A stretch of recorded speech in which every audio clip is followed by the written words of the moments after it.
sera mon Dieu. Où tu mourras, je mourrai, et j'y serai enterré. Que l'Éternel me traite dans toute sa rigueur, si autre chose que la mort vient à me séparer de toi. Voyant Naomi, la voyant décidée à aller avec elle, cessa d'insister auprès d'elle. Alléluia. Amen. Alléluia. Amen. Je pense que tous nous avons saisi, tous nous avons compris ce message. Ce message met en lumière deux femmes. Et ces deux femmes sont frappées par le deuil. Ces deux femmes sont frappées par la misère. Mais nous allons voir que progressivement, ces femmes seront rétablies. Et dans l'abondance, et dans le bonheur. Mais il y a une question qui sous-attend ce texte et qui va ce soir interpeller chacun de nous. Est-ce que certains d'entre nous sont-ils à cause de leur naissance,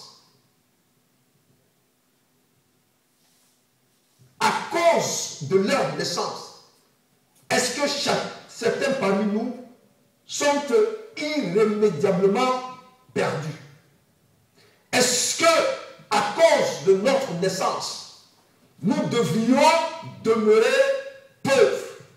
Est-ce que, à cause de notre naissance, nous devrions demeurer célibataires? Est-ce que, frère, que nous dit la Bible? La Bible dit que du temps des juges, il y avait un homme. Et cet homme se prénommait Elimelech. Elimelech qui signifie « mon Dieu est roi ». Et cet homme habitait à Bethléem.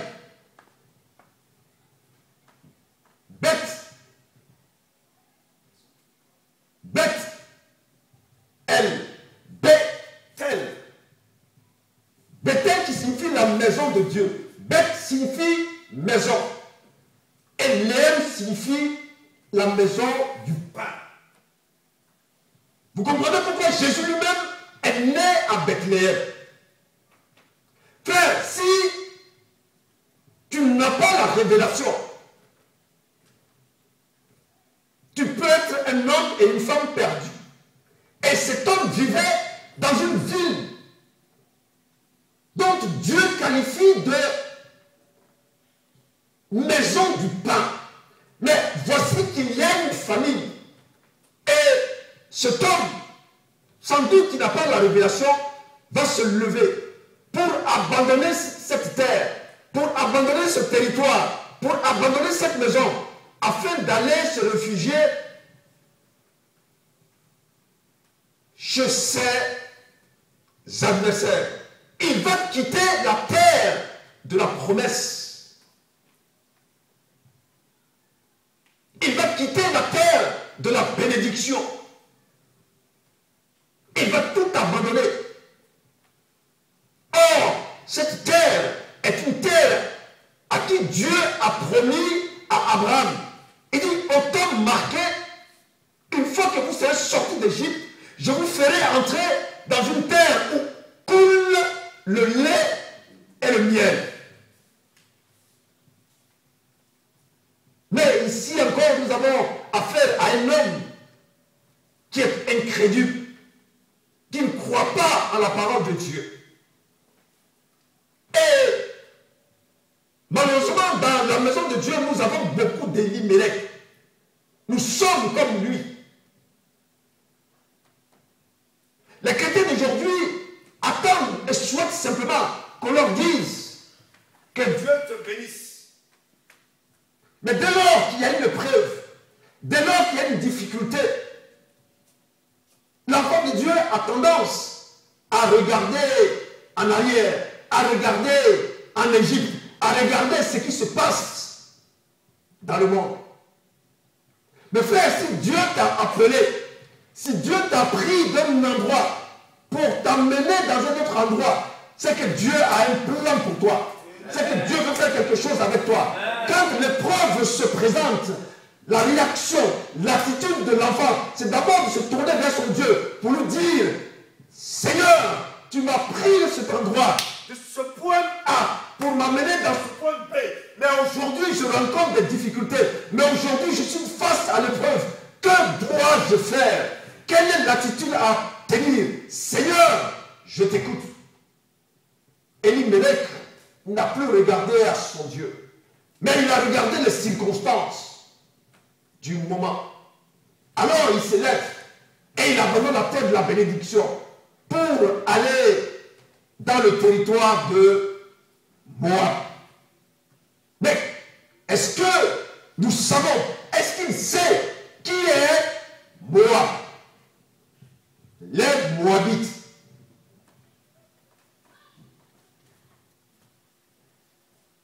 Frère, dans la vie, on ne peut pas s'allier avec tout le monde. On ne peut pas être ami avec tout le monde. Il y a des gens que Dieu prédispose pour t'accompagner. Malheureusement, face à la difficulté, face à l'épreuve, l'enfant de Dieu n'est plus alerte pour demander à son Dieu qu'est-ce qu'il faut faire. Mais ce soir, je veux te dire quelque chose. Malgré nos erreurs, Dieu, le Dieu que nous servons est un Dieu de fidélité. Le Dieu que nous servons est un Dieu qui n'a point changé. Ce qu'il a dit, quels que soient les temps, quelles que soient les circonstances, il l'accomplit. Parce que Dieu est dans sa parole. Alléluia. Elimelech va sortir de Bethléem en Juda avec sa femme Naomi et ses 2 enfants pour aller au pays de Moab. Je vais y venir. Mais voici que, chemin faisant, cet homme va mourir. Ses 2 fils vont prendre également des femmes du territoire, des femmes moabites. Mais elles aussi, avec le temps, ils vont mourir. Et la femme va se retrouver toute seule, avec ses 2 belles filles. La Bible dit quoi? Qu'elle a appris, elle a entendu que Dieu a commencé à bénir à nouveau son peuple. Et elle décide de refaire le chemin inverse. L'attitude de cette femme-là rappelle textuellement ce que sont les chrétiens d'aujourd'hui. Les chrétiens d'aujourd'hui ne cherchent que la bénédiction. Les chrétiens d'aujourd'hui ne cherchent que tout roule, comme si la vie était un fleuve tranquille. Qui vous a dit que le chemin du Seigneur est un chemin qui n'est point escarpé? Ce n'est pas une autoroute sur laquelle on rentre. Le chemin du Seigneur est un chemin qui est à la fois escarpé et tortueux. Voilà pourquoi Jésus nous dit que celui qui veut le suivre porte sa croix. Parce qu'il va y avoir des temps d'épreuve. Il va y avoir des temps de douleur. Il va y avoir des temps de difficulté. Mais celui qui, face à l'adversité, face à la difficulté, persiste, alors celui-là sera sauvé. Alléluia. Donc ils arrivent chez les Moabites. Mais qui sont les Moabites? Pour comprendre là où ils sont arrivés, ces hommes qui ont quitté la terre de la bénédiction pour aller dans notre territoire, nous allons prendre le livre de Genèse. Genèse chapitre. On va aller d'abord au chapitre 18.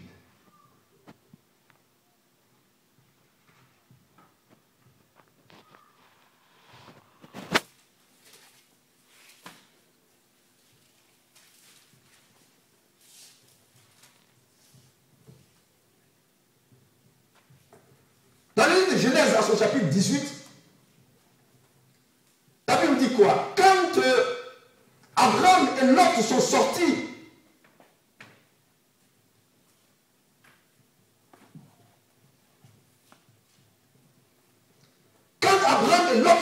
d'Égypte, la Bible dit quoi?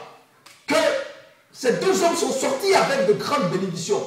Ils étaient tellement bénis que le territoire était devenu trop petit pour pouvoir permettre à leurs brebis de pouvoir trouver du pâturage.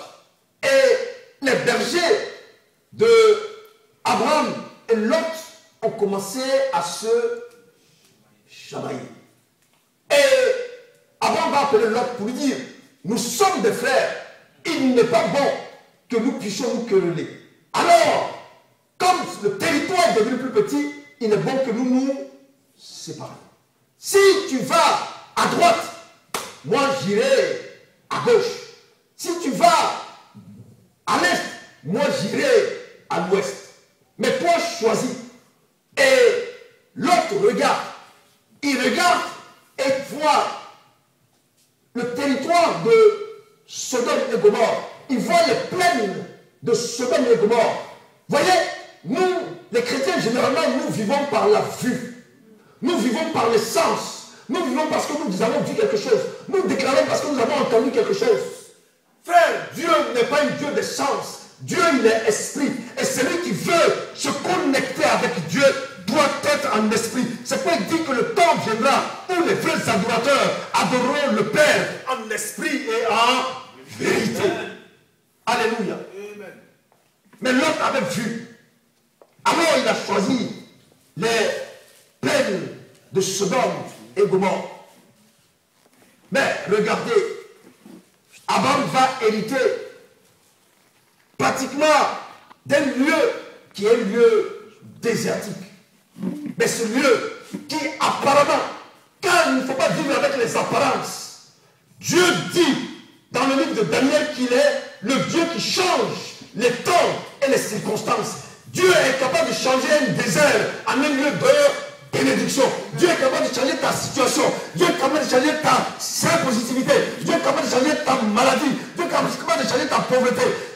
La situation que tu vis aujourd'hui ne peut pas être celle de demain, car demain appartient à Dieu. Alléluia. Amen.